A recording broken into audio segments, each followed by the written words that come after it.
Worship God in spirit and in truth. With your hands, open your heart, and let His presence fill this place right now.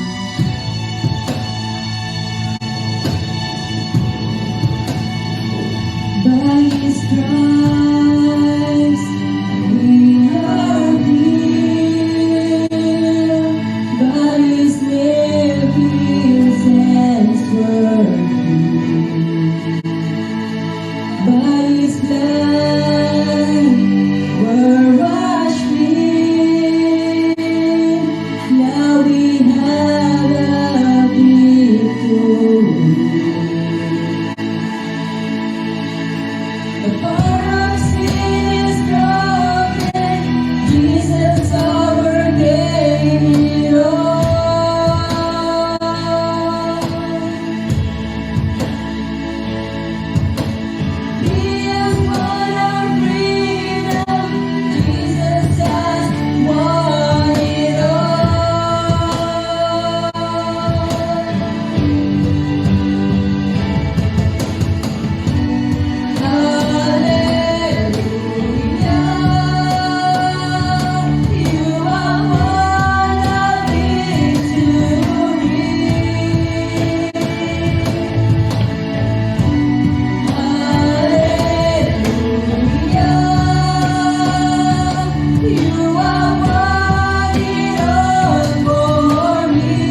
alive.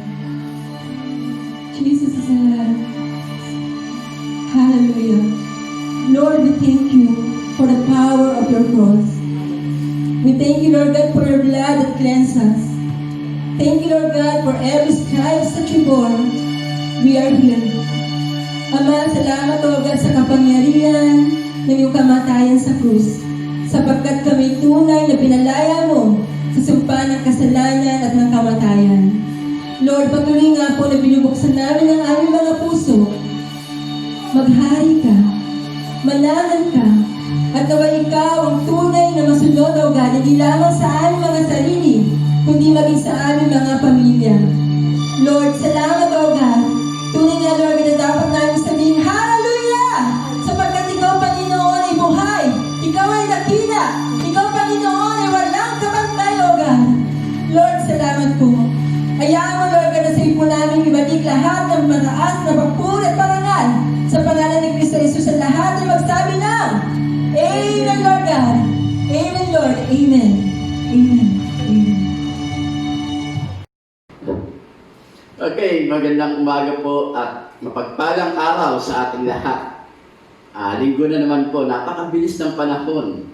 Alam niyo, nakakatawa lang po kasi naabot po natin yung mga tao ngayon sa pamamagitan po ng social media.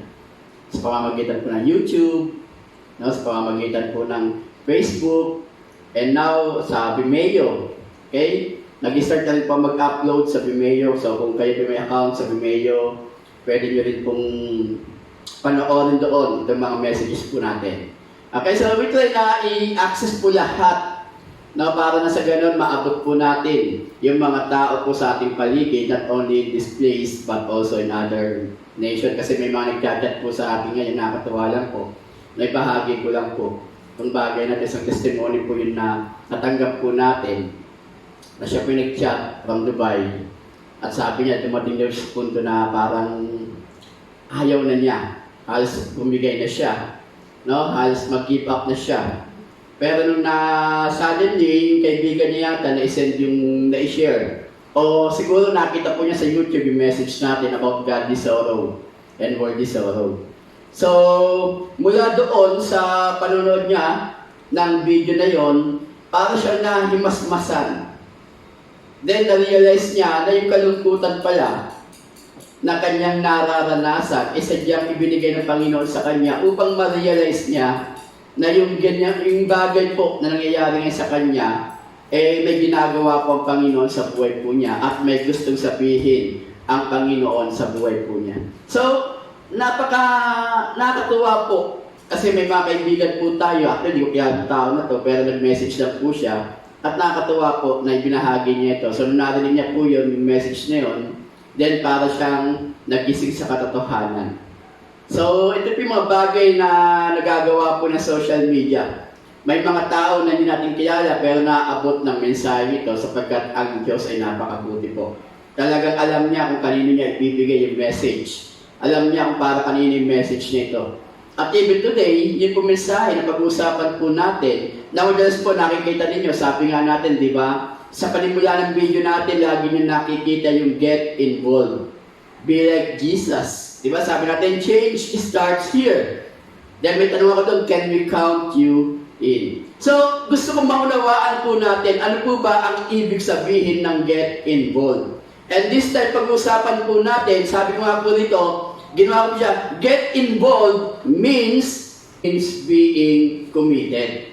So, yan po yun. Kaya lagi niyo po nakikita ito sa panimula ng video natin, sa introduction po natin. Nakikita niyo po yung get involved. So, this time pag-usapan po natin, ang tanong, kanino ka ba dapat magiging committed? Okay? So, get involved means being committed to, number 1, to God. Then number 2, to family. Then number 3, to church. Okay? So, una, magiging committed ka kanino? Sa ating Diyos, of course. At yan yung pag-uusapan natin. Number 1, be committed to God. Okay, so get involved, be committed to God. Sabi po sa aklat po ng John, chapter 3, verse 16. O sa 1, 3:16, Sabi nga nito, na malinaw po, sapagkat gayon na lamang ang pag-ibig ng Diyos sa sangkatauhan. Kaya't ibinigay niya kanyang kaisa-isang anak upang ang sinumang sumampalataya sa kanya ay hindi mapahamak, kundi magkaroon ng buhay na walang hanggan. Alam niyo po, kung mayroon po pag-uusapan patungkol sa commitment, ang talagang nagpasimula po ng commitment, walang iba kundi ang ating Diyos. Yung commitment niya sa atin, ay gano'n na lamang niya pinapahalagahan. Kaya sabi ko sa inyo, lagi ko sasabi, napakahalaga po yung commitment para sa ating Diyos. Hindi natin pwedeng baliwalain yung salitang commitment. Kasi sabi natin, sige magko-commit ako, then hindi naman natin gagawin. Dahil unang-una, ang Diyos po, nung siya'y nag-commit sa atin, talaga namang ginawa niya ito. Alam niyo bakit? Nung tayo ay kanyang nilikha tayo ayon sa kanyang wangis. Then dumating yung pagkakataon na nasira po tayo. O nasira yung magandang relasyon natin sa ating Diyos. Diba? Nakapasok ang isang kasalanan sa pamamagitan ni Adan at ni Eva. Pero hindi doon nagtapos ang pagmamahal ng Diyos sa atin. Kung babalikan po natin yung salvation natin, pangatlong bagay po na pinag-usapan doon, and ni-restore. Diba? Inayos ng Diyos ang relationship natin sa Kanya. Kaya nga sa John 3:16, dito makikita natin kung paano ibinigay ng kanyang ama ang kanyang anak. At ang binanggit dito, hindi lamang basta isang anak. Ito'y bugtong na anak, pinakamamahal na anak, kaisa-isang anak. Ibinigay niya ito para sa atin. Alam niyo bakit? Para ma-restore yung magandang relationship natin sa Kanya na nasira dahil sa pagbagsak ng tao. Ito yung nais ng Diyos. Kaya nga sabi natin, be committed to God. And now, dahil ito yung commitment ng Diyos sa atin, ang nais niya naman, tayo ay maging committed sa Kanya. Kaya nga po sa aklat po ng Marcos chapter 12 verse 30, malinaw po, sabi rito, ibigin mo ang Panginoon mong Diyos ng buong puso, buong kaluluwa, buong pag-iisip, at buong lakas. Meaning to say, yung commitment mo sa ating Diyos ay hindi lamang by word, kundi sa kabuuan ng iyong pagkatao, kailangan maipakita natin o maipadama natin yung ating commitment sa ating Diyos. Hindi lamang sa salita. Kaya nga malinaw dito sa Marcos chapter 12, verse 30. Ibigin mo ang Panginoon mong Diyos ng buong puso, buong kaluluwa, buong pag-iisip, at buong lakas. To make it short, ang sasabi lang dito, buong buo dapat yung pagmamahal na ibibigay natin sa ating Diyos. At nais ng Panginoon sa atin. Kaya nga sabi natin, be committed to God. Then sa Mateo chapter 6 verse 33, ang linaw po rito, sabi nga ngunit higit sa lahat ay pagsikapan ninyo na kayo'y pagharian ng Diyos at mamuhay ng ayon sa Kanyang kalooban, at ibibigay niya sa inyo ang lahat ng inyong pangangailangan. Remember, okay? Yung commitment po natin sa ating Diyos ay mahalaga sa Kanya. Our commitment with God matters with God. Tandaan po natin yan. Okay? So, pag-usapan po natin yung commitment natin sa ating Diyos. Letter A, ito yung magandang illustration na lagi ko pong ginagamit. At the same time, gagamitin ko na uli ngayon. At gusto ko ulit na i-remind kayo sa bagay na ito. Bakit? Letter A, sabi natin, real commitment does not have an on and off switch. Okay? Kung naalala niyo yan, bagamat hindi ito yung pinaka-message nito, pero gusto kong gamitin lamang itong bagay na ito. Totoo naman po eh. Ang totoong commitment, wala pong on and off switch. Di ba? Hindi yan katulad ng ilaw. Pag ang ilaw, gagamitin mo, i-on mo. Then magkakaroon ng liwanag. Pag hindi mo na gagamitin, ano gagawin mo? I-off mo. Bakit? Sayang ang kuryente. Di ba? Wala namang gumagamit, so patayin na natin, i-off na natin. Ganun po yung paggamit ng switch. Pero ang commitment po, wala pong on and off switch. Tandaan po natin yan. Mahalaga po yan. Pag ito'y na-remind kayo, pag ito'y naalala nyo, sabihin ko po sa inyo, no, napakaganda.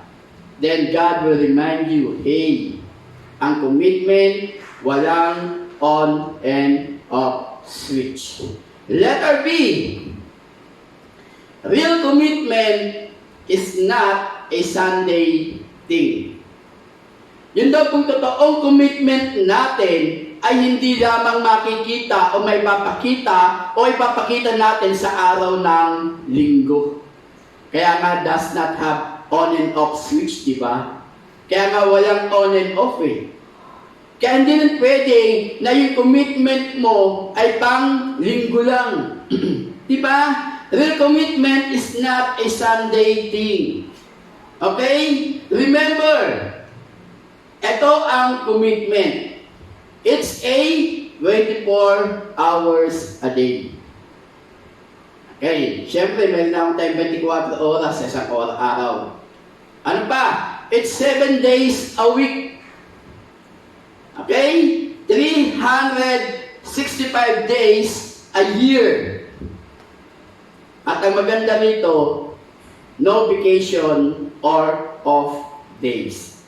Di ba? Parang yung mga nanay lang natin dyan, mga nanay nga black pa kanyo po, no? Yung mga nanay kasi wala naman talagang day off yan eh. Di ba yung mga nanay natin, yung mga tatay minsan pagka-uwi niyan, galing sa trabaho, magpapahinga na lang yan, magkakape na lang yan, manonood na lang yan, matutulog na lang. Pero yung mga nanay po natin, pag gising sa umaga niyan, mula sa umaga, iisipin na niyan ang breakfast, lunch, dinner, lahat yan, asikasuin po niya. No, matutulog lamang yan pag alam niya ng lahat ay maayos na. Yun po yung isang ina. At wala rin pong day off yan. Minsan nga, di ba, Saturday, Sunday, wala nang pasok yung mga bata eh. Ang inaasahan niya na gagawa sa loob ng bahay o sa loob ng tahanan, eh yung mga anak o kaya yung asawa. Pero kadalasan, ang nangyayari pa rin, ang gumagalaw ay yung mga magulang natin o yung mga nanay natin. Kaya kung kasama ninyo ang mga nanay ninyo, kung katabi ninyo ang nanay ninyo, tap their shoulder. Sabihin nyo, Nay, thank you. Dahil hindi uso sa iyo ang vacation. Nay, thank you dahil wala kang day off. No, Nay, thank you dahil lagi mo kaming inaasikaso. So, yun po yung commitment. Di ba? Wala raw bakasyon. Walang day off. It's a 24 hours a day. 7 days a week, 365 days a year. At ito'y maganda sa commitment. Kung anong klaseng tao ka nung linggo, ganon ka rin araw-araw. Okay? So, hindi ka lang magiging banal sa araw ng linggo o every time na ikaw ay makikinig ng mensahe ng ating Panginoon. Kung ano ka nung araw na yun, dapat yun din ang nakikita sa iyo. Bakit? Kasi yun ka eh. Yun yung pinapakita mo sa Diyos at yun dapat yung makita ng mga tao sa iyo. Kaya kung araw ng linggo, napakabanal mo, dapat Lunes, Martes, Miyerkules, Huwebes, Biyernes, Sabado, Linggo, ay ganun ka pa rin. Hindi nagbabago. That's the commitment. Hindi ka magko-commit dahil available ka.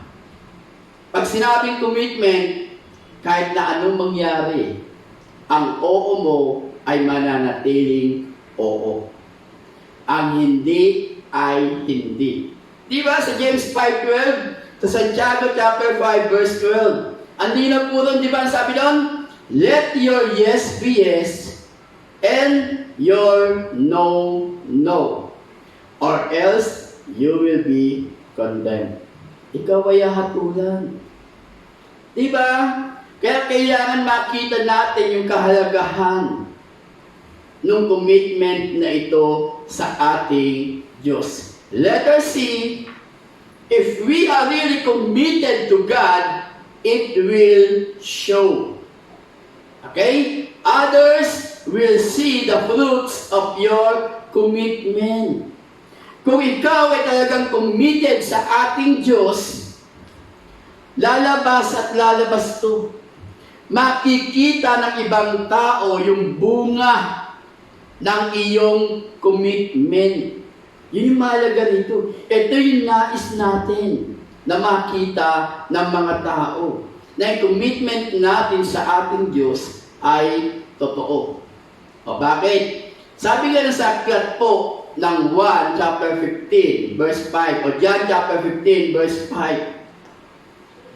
Sabi nito malinaw, ako nga ang puno ng ubas at kayo ang mga sanga.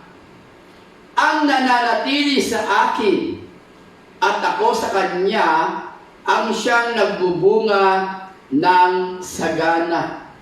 Sapagkat wala kayong magagawa kung kayo'y hiwalay sa akin. Alam niyo, gandang verse, di ba? Ang linaw po. Ulitin ko ako nga ang puno ng ubas at kayo ang mga sanga. Ang nananatili sa akin at ako sa kanya ang siyang nagbubunga ng sagana, sapagkat wala kayong magagawa kung kayo'y hiwalay sa akin. Napakalinaw po. Kaya nga po yung commitment natin, nagiging totoo po lamang. Yung commitment natin sa Diyos ay magiging totoo po lamang kung tayo ay mananatiling nakakabit sa ating Panginoong Jesus. Ang Panginoon ang puno ng ubas at tayo yung mga sanga. And remember, di ba, kung babasahin po natin itong kabuuan na to, ng chapter 15 na to, makikita natin dito, pinuputol daw yung mga sanga na wala ng pakinabang at ginagawang panggatong. So, para makita itong commitment natin, para manatili yung commitment natin sa ating Diyos, dapat tayo ay nakakabit sa ating Panginoong Jesus. Meaning to say, yung mga bagay na inaasahan ng Diyos sa atin ay patuloy na ginagawa natin. At ang ganda na ito, sabi ganun, sapagkat wala kayong magagawa kung kayo'y hiwalay sa akin. Apart from Him, we can do nothing. Lahat ng gagawin natin ay mawawalan ng kabuluhan. Hindi tayo magkakaroon ng kasiyahan sa bawat bagay na gagawin natin kung ginagawa natin ito nang wala ang Panginoon sa bagay na yun. Kung ginagawa natin ito nang naaayon lamang sa ating sariling lakas. Kaya malinaw po. So, sabi natin, di ba? Makikita ng ibang tao yung bunga ng iyong commitment. Kung talagang ikaw ay committed sa ating Diyos, it will show. Lalabas at lalabas ang katotohanan. Why? Dahil sa bunga natin, makikita yung ating commitment sa ating Diyos. Okay? Then number 2, be committed to family. Sabi natin kanina, number 1, be committed to God. Okay, number 2, be committed to family. Kamusta yung pamilya po ninyo? Kamusta po yung pamilya na mayroon tayo? Tayo po ba ay mayroon tinatawag na happy family? Tayo po ba ay may tinatawag na masayang pamilya? Masaya pa ba yung pamilya natin? Masaya pa ba yung pagsasama ng mag-asawa? Pagka ikaw ba ay nasa loob ng tahanan, nag-i-enjoy ka pa? O mas gusto mo na lamang na ikaw ay lumabas dahil wala kang magandang pamilya? Letter A, hindi nakapagtataka kung bakit maraming wasak na pamilya. Alam bakit? Bakit hindi nakapagtataka kung bakit maraming wasak na pamilya? Alam bakit? Number one, nakikita ng mga bata na ang kanilang mga magulang ay walang commitment sa kanilang pamilya.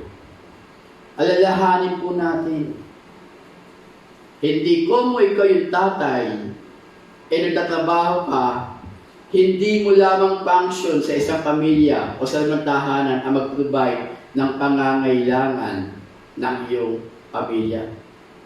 Napakahalaga para sa isang ama na kapag ikaw ay nasa loob ng tahanan, nakikita rin ng mga bata na ikaw, nakikita ka ng mga bata at nararamdaman ng mga bata ang iyong presensya.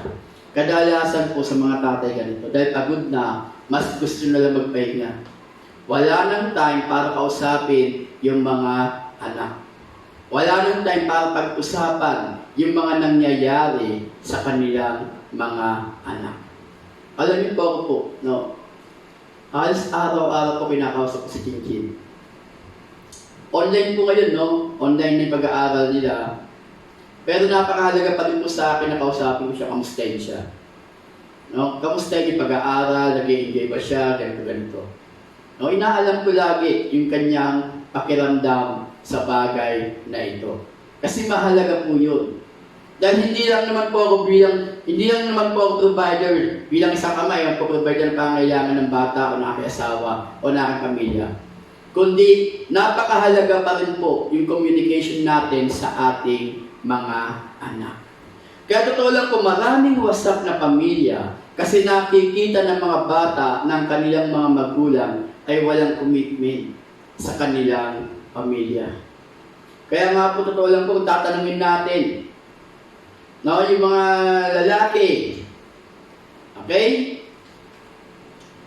Kailan nga ba yung huling pagkakataon na hinalikan mo ang iyong asawa at sinabihan ng I love you? Sa mga anak, kayo mga anak, kailan yung huling narinig na yung tatay ninyo ay nagsabi ng I love you sa inyong mga nanay? Lagi nyo ba naririnig o awkward? O hindi siya common? Kayo, mga bata, mga anak, kailan kayo huling sinabihan ng I love you ng inyong mga magulang?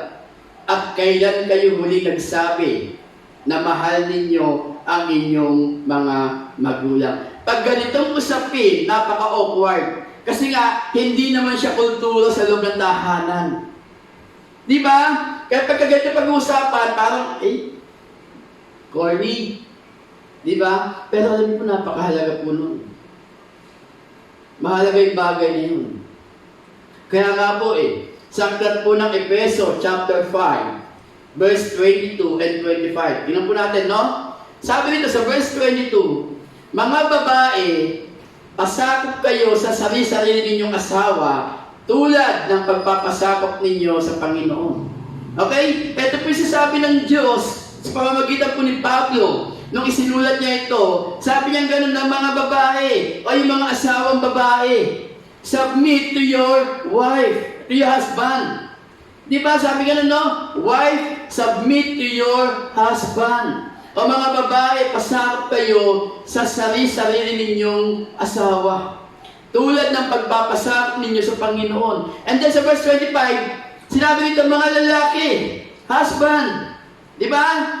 Mahalin ninyo ang inyong asawa na gaya ng pagmamahal ni Kristo sa iglesia. Inihahandog niya ang kanyang buhay para sa iglesia. Ito yung nais ng Panginoon sa bawat pag-asawa. Kaya nga, tanong ko di ba ang ganyang tanong ko? Mga lalaki, O kaya mga babae, kailan nga ba yung muling pagkakataon na hinalikan mo ang iyong asawa at sinabihan ng I love you? O common na lang yan. Sige na, I love you, bye-bye. Adya? Hindi ganon. When you say I love you, you mean it. Dapat nararamdaman. Hindi masabi-sabi lang. Okay? Then letter C, ito yung mga tanong ko. Kailan yung huling pagkakataon na nilagaluhan mo ang iyong asawa nang wala namang okasyon? Ay mga anak, tatanungin kayo. Kailan yung huling nakita ninyo na nilagaluhan ng inyong tatay ang inyong ananay nang wala namang okasyon? Mayroon? Wala rin, di ba? Parang hirap. O mga nanay. Okay, mga nanay, kayo po, tinatanong ko kayo ha. Kailan yung huling pagkakataon na niligaluhan mo ang iyong asawa nang wala namang okasyon? Ang mga nanay, kailan? O, nandyan yung mga anak ninyo, kung kasama ninyo, o may mga kapitbahay kayo dyan, na-witness sila. O, tatay, ikaw naman, tatanungin kita, kailan yung huling pagkakataon na niligaluhan mo ang iyong asawa nang wala namang okasyon? Sasagot tatay, may okasyon na, di ko niligaluhan yan eh. Diba? Yan pa kayo may okasyon. Birthday nga niya, wala pa kayo alam eh. Bahala siya. Nakuha po ninyo, pero alam niyo po ba napakahalaga sa isang pamilya yung mga ganung bagay? Pag sinabi kasi regalo, hindi naman kailangan napakamahal. Nadaan ka ng palengke, ito paborito ng asawa ko to. Diba? Kasi lagi siyang bitter, kaya bibigyan ko siya ng ampalaya. Bitter bakit? Kasi wala nang sweldo eh. So alam mo yun, o papakita mo yun, ling, ano pa ba? Pangga, ano pa? Dear, mama, papa, di ba? May regalo ako sa iyo. Wow naman, ang sweet. Hindi siya sweet, bitter siya. Ang palaya. Bakit? Ba't niligalo mo bigyan ang palaya? Pasensya na, walang sweldo eh. Walang kita. At least naalala mo ang iyong asawa. Ganun po ba?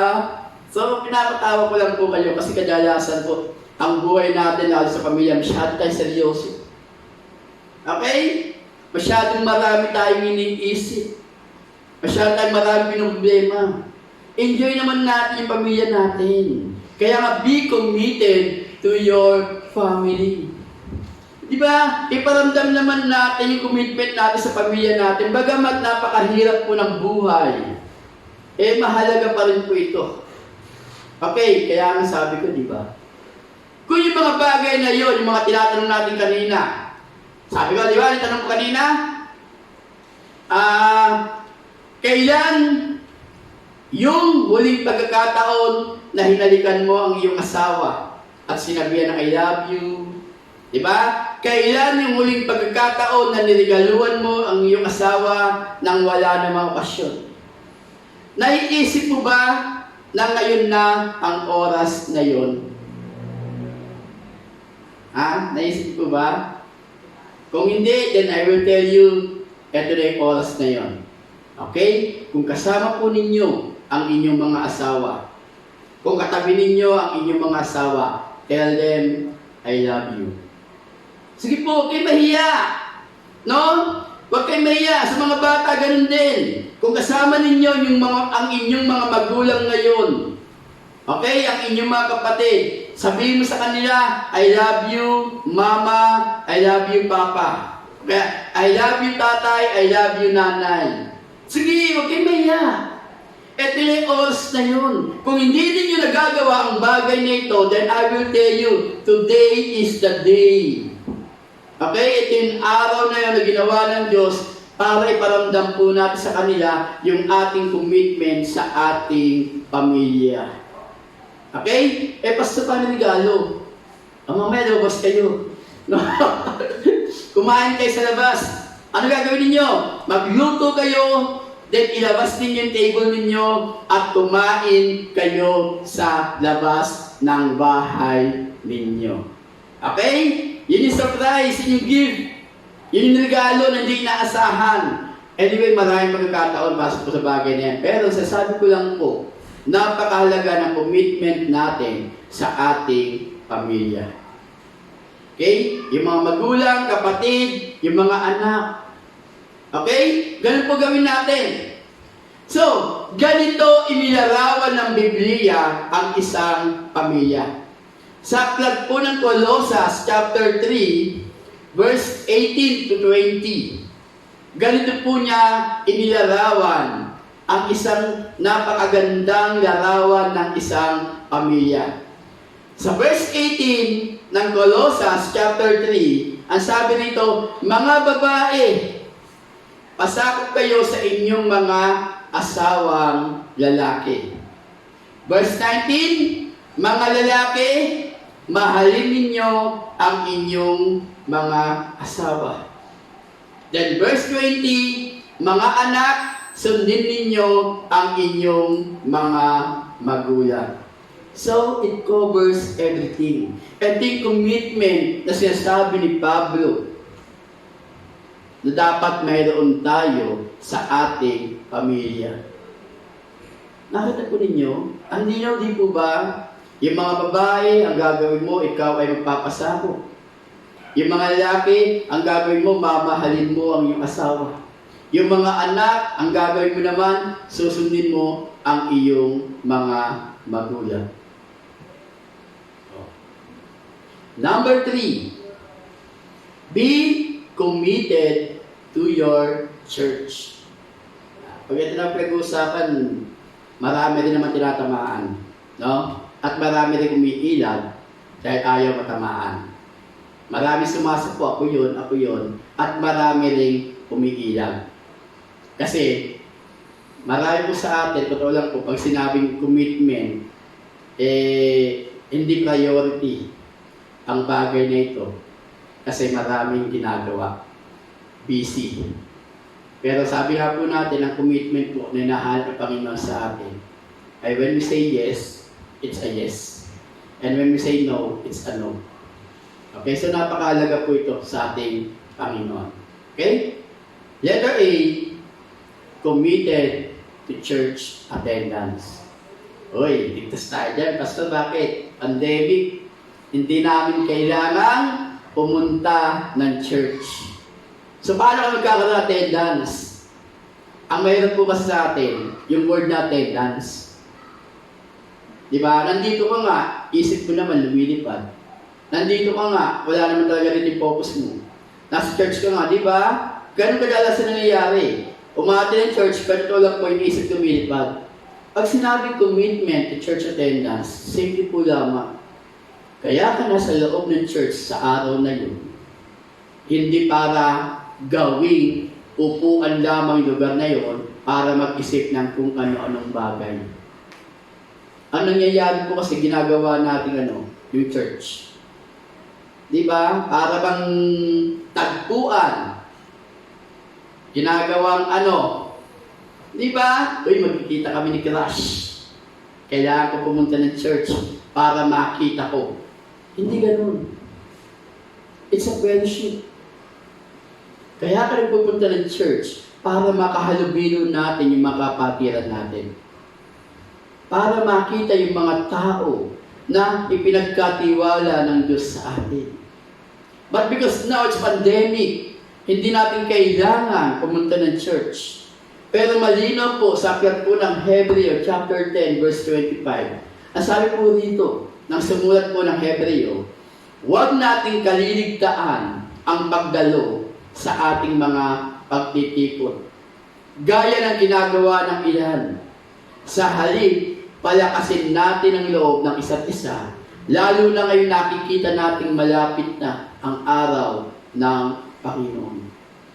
Yung church attendance, kaya ka nasa church, kaya ka pupunta ng church, kaya ka umate na magawain sa loob ng iglesia. Basically, the main thing is para sundin yung kalooban ng Panginoon. At isa sa kalooban ng Panginoon ang sinasabi sa aklat ng Hebreo na ito.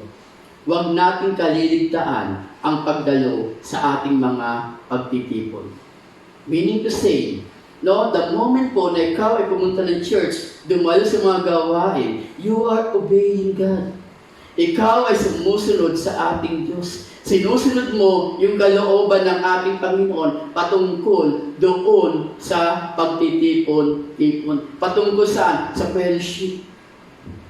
Hindi ka lang nandun kasi no choice. Requirements. Kailangan pumunta. Kailangan umattend. No. Hindi commitment yan.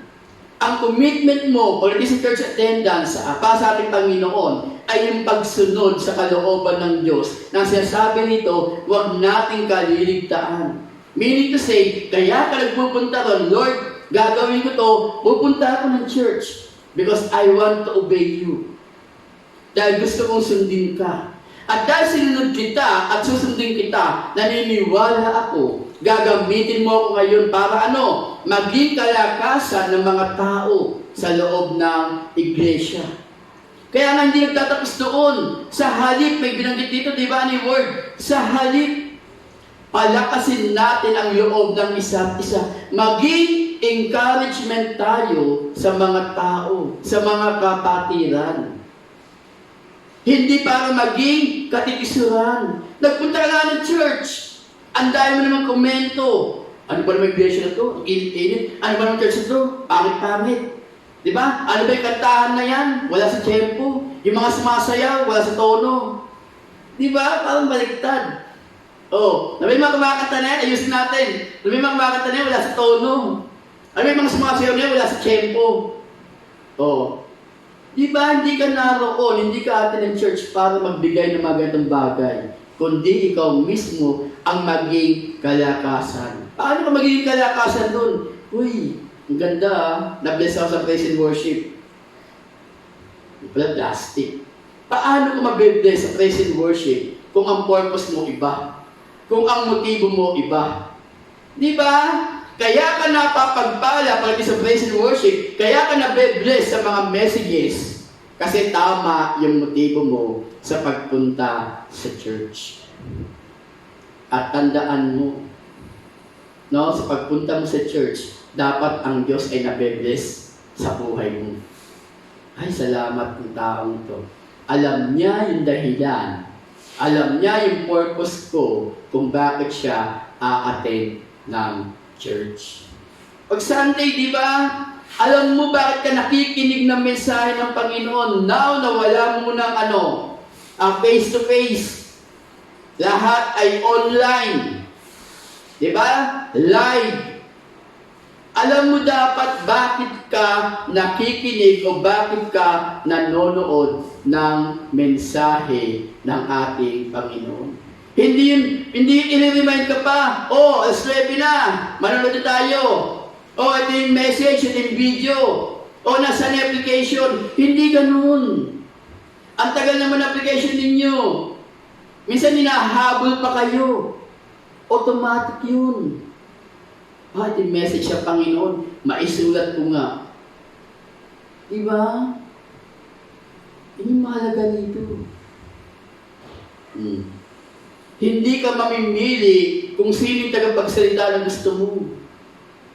Hindi ka pupunta doon sa mega church.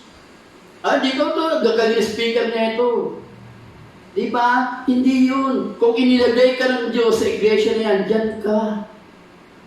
Diyan ka makinig. Kasi yung kultura ng iglesia na ito ay nababagay sa upbringing mo. Nababagay sa iyo.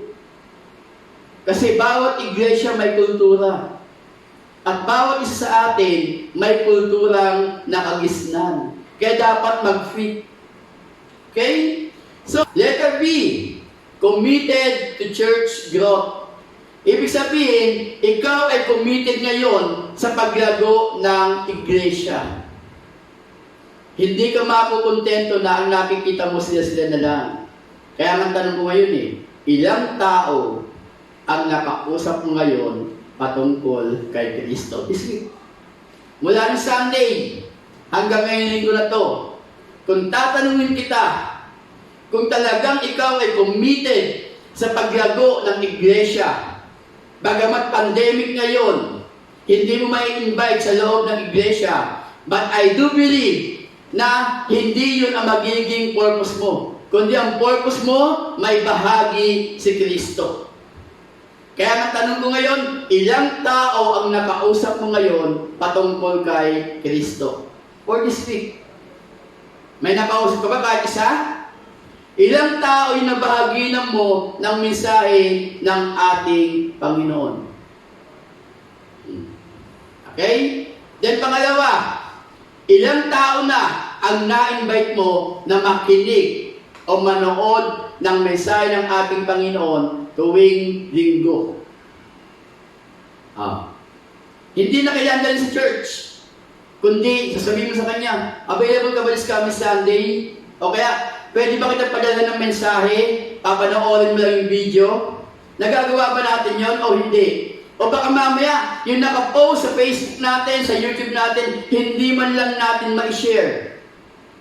Alam niyo po ba yung pagbabahagi ng mensahe ng Panginoon sa pamamagitan po ng pag-share ng message na makikita sa FB page natin at sa YouTube, ay isang bagay na po yun na nagpapakita na ikaw ay talagang concerned sa paglago ng iglesia. Pero minsan hindi, di ba? Ang ginagawa natin, ini-ignore natin. Hindi man lang natin may bahagi yung mensahe ng Panginoon sa mga kaibigan natin. Alam po, napakadali. The moment po, every Sunday morning, alas 6, nagsesend na ako sa messenger. Ipo-forward nyo na lang po yun sa mga tao. But of course, hindi pwede mas ipo-forward yun. Kundi maglagay ka rin ng caption. Di ba? Concern ako sa iyo, kapatid, o concern ako sa iyo, kaibigan. No? Gusto ko sa pamamagitan ng mensahe na ito, ba pwede magdaan ka man lang ng panahon. Hindi forward ka ng forward. Hindi ganun, walang puso doon. Maglagay ka rin ng caption to encourage them na kaya mo'y pinapadala yung message na yon, kaya mo'y pinaforward yung message na yon, kasi concerned ka sa tao na yon. At dahil concerned ka sa tao na yon, you are also concerned doon sa paglago ng iglesia. Ang problema nga, di ba, di nga natin ma-share eh. Bisa nga like, hindi natin ma-like eh. Kasi ayaw natin sa tao. Diba? Ayaw natin sa mga nagsasalita. Ayaw mo kasi, bakit? Hindi ka concerned sa paglago ng iglesia. Yun yung katotohanan doon. Pero kung ibang bagay yan, napakadali sa iyo mag-share. Sunod-sunod pa. Kung ikaw yung may tataas, yung mga achievement mo, napakadali sa iyo mag-post. Kasi ikaw yung nakikita ng tao. Yung katotohanan. Pag may nagawa ka sa bagay, walang masama po doon. Okay, don't get me wrong. Walang masama doon. But check your motive. Bakit mo ibinabahagi yung mga bagay? At hindi mo maibahagi yung mga bagay na patungkol sa Diyos. Okay? Nakakadalo ka pa ba ng mga prayer meeting? Yung mga Zoom meeting natin? Yung mga meeting o yung mga training na, yung training is ongoing na po. Open na po ang training natin para po sa mga workers natin sa Agape. And soon, yung mga workers natin sa church mismo, magkakaroon na po ng mga training ulit o leadership training natin. Diyan sa Las Piñas, ganun din po. Sa Bulacan, magsisimula na rin po din tayo ng mga gawain. Ang tanong, willing ka ba? Excited ka ba? Kasi kung hindi ka nakaramdam ng excitement, then you have to check your heart patungkol sa bagay na yan. Okay? So, kung hindi mo nagawa ito, maaaring ikaw ay walang pakialam sa paglago ng church, sa paglago ng iglesia. Okay. Now, ano pa? Committed to church needs. May bandang huli. Na ibibigay pa po ba natin sa Panginoon ang para sa Panginoon? Na ibibigay pa ba natin ang para sa Diyos? O hindi na? Nagagawa pa ba natin na ibigay yung bagay na ito para sa Diyos? Kasi ang problema natin ganito, no? Pag sinabi kasing pagbibigay, needs, automatic tithing. Okay? Ang tithes napakalaga. Ito po, ang offering napakalaga at ginagamit natin para sa mga pangangailangan ng iglesia po natin. But, we need to be committed to giving to the church. Kailangan po natin yun. Maging committed tayo sa lahat, sa tithes, sa offering, lahat. Dahil ito yung mga bagay na ibinabahagi natin o ginagamit natin para sa ikalalago ng pangailangan ng iglesia. Kaya lang, meron po kung gustong bigyan din ng diin. Okay? It's more than tithing. Yung tithes, napakahalaga po yan. Ibigay po natin yan. But we need to be committed to giving to the church. It's more than tithing. Why? It's supporting the church with our love. As sabi po dito, no, kailangan may pakita rin po natin, no, yung commitment natin sa ating church para sa pangailangan ng iglesyang ito. But the church also need the following, our love. Mahal ba natin ang ating iglesia? Mahal ba natin ang ating church? Naibibigay ba natin sa church yung pagmamahal na kailangan ng church? Our prayers. Kamusta? Ipinagpipray pa po ba natin yung iglesia natin? Now na ang virus ay nagkalat na. Lahat, kahit saan mayroon. Hindi mo alam kung sino may virus ngayon. Hindi mo alam kung sino may COVID-19. Ang tanong ko, naipagpipray pa ba natin yung iglesia natin? Na yung protection ng Panginoon ay manatili sa iglesia. Na ang bawat papasok dito, hindi magkaroon ng karamdaman, kundi magkaroon ng kagalingan. Na yung bawat papasok sa iglesia nito, ay hindi magkaroon ng kaguluhan ng isip, kundi magkaroon ng kapayapaan ng pag-iisip. Na masusumpungan nila o mararamdaman nila, mararanasan nila yung kapayapaan sa loob ng iglesia. At mangyayari yun if you and I, kung lahat tayo dito ngayon, ay nananalangin para sa ating iglesia. Alam niyo, nakalungkot po. Kapag ang virus nagmula sa isang church, sarado ang church, lahat tayo quarantine. Pero kung pinagpipray po natin ng church, lahat ng may virus na papasok sa loob ng church, kagalingan ang mararanasan nila. Then ang Panginoong Hesus o ang Diyos natin mismo ay maitataas sa community na kinatatayuan ng iglesia ito.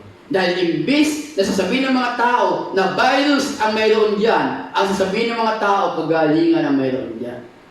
Kaya papasok ang tao kasi sila ay gumagaling. Not only physical, spiritual. Pagpasok nila dito, mararamdaman nila na may kapayapaan sa iglesia. At hindi na sila basta papasok lamang.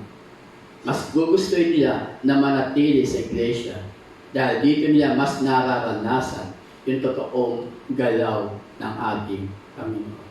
Our time. Binibigay ba natin yung oras natin sa iglesia?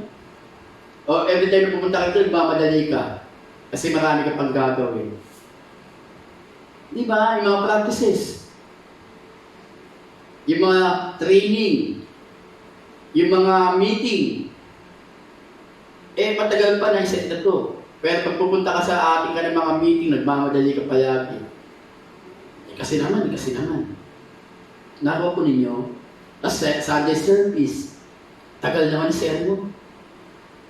Tagal naman ang gawain dyan. Mahalaga yun. Okay? Our availability. Totoo ba na ikaw ay nag-commit sa Diyos o nag-commit sa church dahil willing ka na magbigay ng oras? Hindi dahil available ka, kundi available ka o hindi dahil binigay mo itong oras na ito para sa ating Panginoon. Yan yung availability na ibinigay mo sa ating Diyos. And our finances. Alam niyo po, karamihan po sa mga churches po, no, na yung mga churches po pinanggalingan po namin. Ako po, kahit din po sa ibang church. Kadalasan po, kami po mga leader, no, kami mga tumating leader, kami po yung naglalabas ng pera. Dahil kadalasan sa mga churches po, walang sariling pera. Walang ipon. Pero, dahil mahal mo yung church, you're willing to give even your single cent na mayroon ka. Kahit na ikaw huli-huli ang senti mo na mayroon ka, willing kang ibigay ito para sa church. Dahil ikaw ay committed sa church. Ikaw ay committed sa pangangailangan ng church na ito.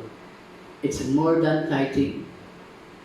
You're supporting the church with your love, prayers, your time, your availability, and your finances. Kaya nga po tanong ko, kamusta kayo kapatid? Kamusta yung commitment na mayroon tayo ngayon sa ating Diyos, yung commitment na mayroon tayo sa ating pamilya, at yung commitment na mayroon tayo sa ating church. Hindi pa huli ang lahat. Lagi ko sinasabi to, God is a God of second chances. Hindi lamang second, hindi lamang third, kundi many chances. May pagkakataon pa para may pakita natin yung commitment natin sa Diyos. Kung ikaw ngayon ay nagkulang sa pamilya mo, ito yung time para maipakita natin, makapagsimula tayo na maipakita yung commitment natin sa ating pamilya. At kung sa tingin mo ikaw ay nawala ng commitment sa church na pinaglagyan sa iyo ng Panginoon, ito yung time na sinasabi sa iyo ng Diyos, magsimula ka ngayon. Start your commitment with God, with your family, with your church now. Ito yung araw na ginawa ng Diyos para i-remind tayo sa bagay na ito. Huwag po tayo matakot. Huwag po tayo matakot na ibigay yung commitment po natin. Huwag po tayo matakot na manatili sa ganitong kalagayan. Huwag tayo matakot na humakbang. Ito ang kailangan natin ngayon. Kailangan nating humakbang para muli may pakita o makapagsimula ng ating commitment sa ating Diyos, sa ating pamilya, at sa ating iglesia. Tayo lahat ay pumili. Tayo po ay manilang. Minsan pa, Panginoon, salamat sa oras nito. Minsan pa, Panginoon, papasalamat kami sa reminder na binigay mo sa amin sa araw nito. Salamat po, Panginoon, dahil mula sa oras na ito, pinaunawa mo sa amin yung kahalagahan ng commitment po namin sa iyo bilang ikaw ay aming Diyos.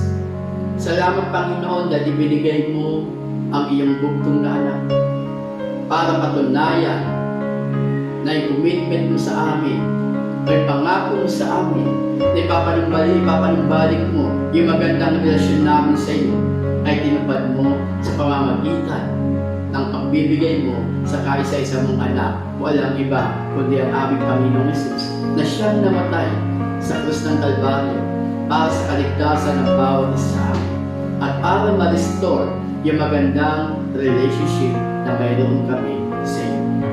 Salamat, Panginoon, sa commitment na mayroon ka sa amin. And now, Father God, we want to commit to you our life. Kaya nga sinabi mo sa aklat po ng Marcos na mamahalin ka namin ng aming buong puso, buong kaluluwa, buong isipan, at ng aming buong lakas. Forgive us, Lord God, kung hindi po kami naging committed sa iyo. And also this time, Father God, may mga tao, may mga tatay, may mga nanay, even mga anak na maaari, Panginoon, na nagkulang ng kanilang commitment sa kanilang pamilya. Kaya nagkaroon ng wasak na family, nagkaroon ng mga broken family. families. Because Lord, hindi nakikita ng mga bata yung commitment na mayroon ang isang magulang sa kanilang pamilya.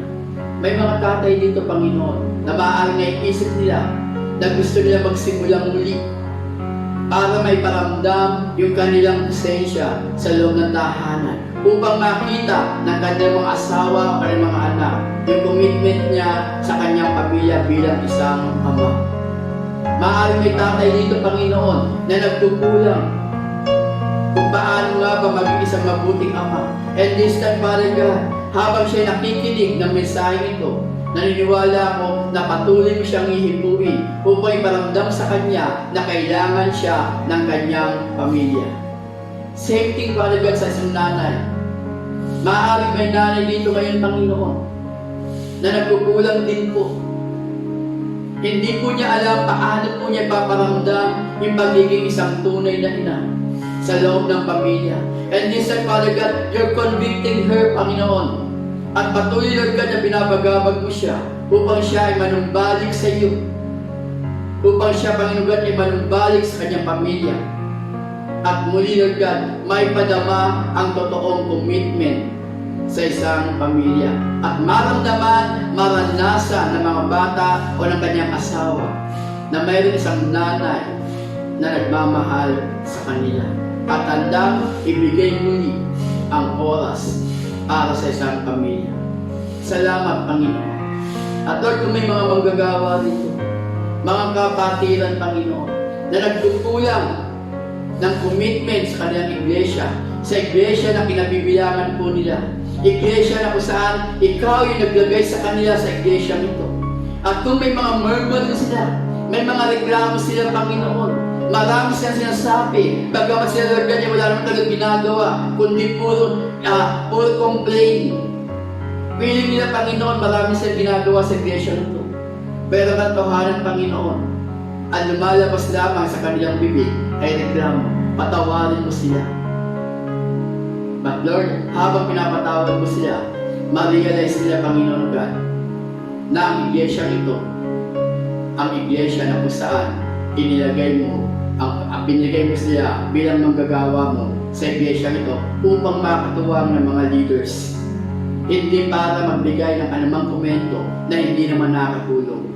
Forgive them, Lord God. Patawarin mo din sila, Panginoon God, kung hindi mo nila gusto yung pamamalakad sa iglesia nito. Kung marami sila reklamo.